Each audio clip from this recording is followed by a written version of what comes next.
আশ্বিরের শারদ প্রাতে বেজে উঠেছে আলোকমঞ্জিত, ধরণীর বহিরাকাশে অন্তরিত মেঘমালা, প্রকৃতির অন্তরাকাশে জাগরিত জ্যোতির্ময়ী জগন্মাতার আগমন বার্তা, আনন্দময়ী মহামায়ার পদধ্বনি অসীম ছন্দে বেজে উঠে রূপলোক ও রসলোকে আনে নবভাব মাধুরীর সঞ্জীবন।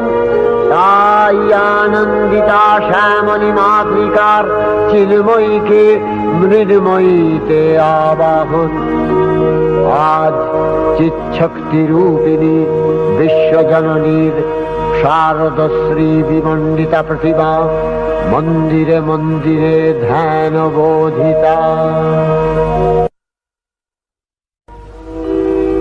মহামায়া সনাতনী শক্তিরূপা গুণময়ী, তিনি এক তবু প্রকাশ বিভিন্ন দেবী নারায়ণী, আবার ব্রহ্মশক্তি রূপা ব্রহ্মাণী, কখনো মাহেশ্বরী রূপে প্রকাশমানা, কখনো বা নির্মলা কৌমারী রূপধারিণী, কখনো মহাবজ্র রূপিণী ঐন্দ্রী উগ্রা শিবদূতি নিম্ন